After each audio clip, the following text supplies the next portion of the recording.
Hi everyone, and welcome back. My name is Dr. Miller, and today I want to talk about Bruce Lipton. He is a cell biologist turned consciousness explorer, and I want to talk about how his work connects with the ideas behind Neuro-Linguistic Programming, or NLP. I am someone with a background in philosophy. This is what my Bachelor of Arts was in.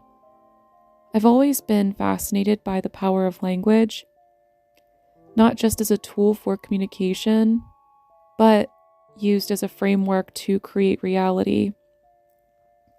Particularly during my philosophy of language class, I remember first encountering this idea, NLP, that the words we use don't just describe the world, they actually shape how we experience it. And Bruce Lipton, in his own way, takes this idea and runs with it right into the realm of biology and belief. So let me give an introduction to Bruce Lipton himself. He began his career as a traditional cell biologist. He taught at the University of Wisconsin School of Medicine and later conducted research at Stanford. His work focused on cells and how they receive and process information. And that's where he had the breakthrough that changed his life. He discovered that a cell's behavior wasn't determined solely by its DNA. This is what mainstream biology had long assumed. He discovered that by signals from its environment, the cells could be impacted. In other words, the cell's perception of its environment determined how it responded. This data led Lipton to interesting conclusions. Just as a cell's perception shapes its biology, our beliefs and our mental perceptions actually shape our reality. And this is where my PhD actually overlaps a little bit here as well, because I was exploring how our environments could help us during times of crisis. Particularly, I would make nature soundscapes using nature images and nature sounds to help evoke relaxation.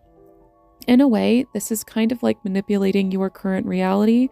So if you were in your house or maybe on the train and you needed to use sights and sounds to provide some sort of comfort within that environment, you could do so using nature soundscapes. It's very interesting how all of this is overlapped. Anyway, the central idea behind Lipton's influential book, The Biology of Belief, he argues that our subconscious programming, much of which is formed in early childhood, so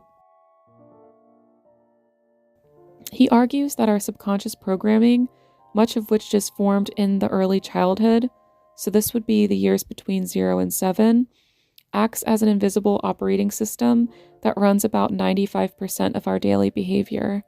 And so this is different than the prefrontal cortex, where the prefrontal cortex actually helps us think and make decisions, whereas the subconscious mind is beyond that, which is completely formed by the age of 7.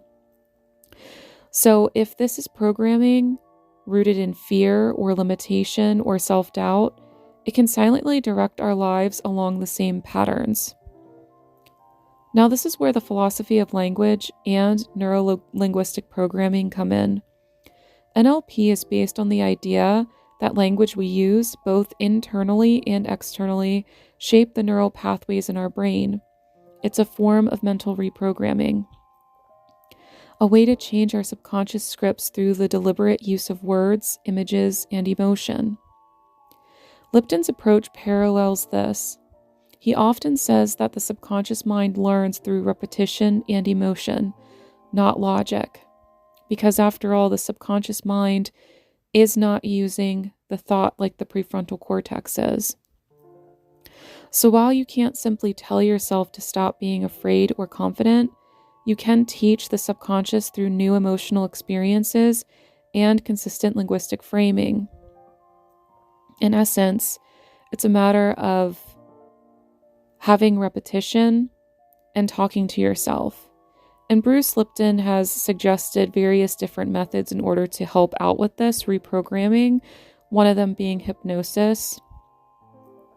Another one is affirmations and simply just holding yourself accountable and remaining consistent. Think about that in philosophical terms.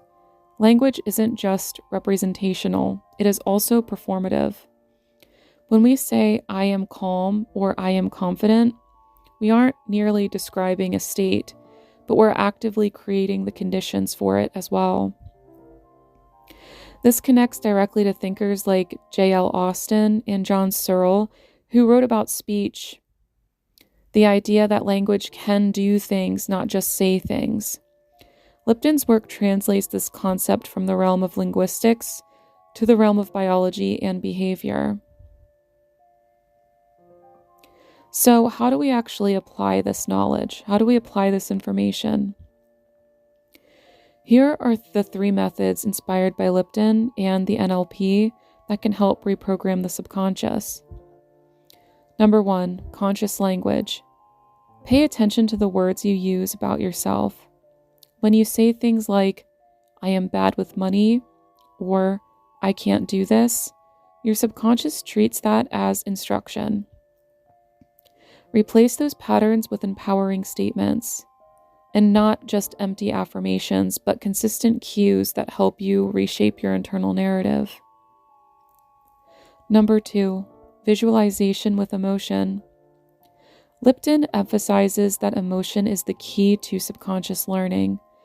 When you visualize your desired reality, do it with feelings. The subconscious doesn't distinguish between a vividly imagined experience and a real one. I would go as far as to say I agree with this as well, because once again, this heavily relates to my PhD research, where I noticed that whether you were in a physical nature space or simply listening to nature sounds in your headphones at home, it was hard for the brain to distinguish what exactly was real and what was not real, and could give the same exact benefits of provoking relaxation during times of crisis. Number 3, the theta state reprogramming.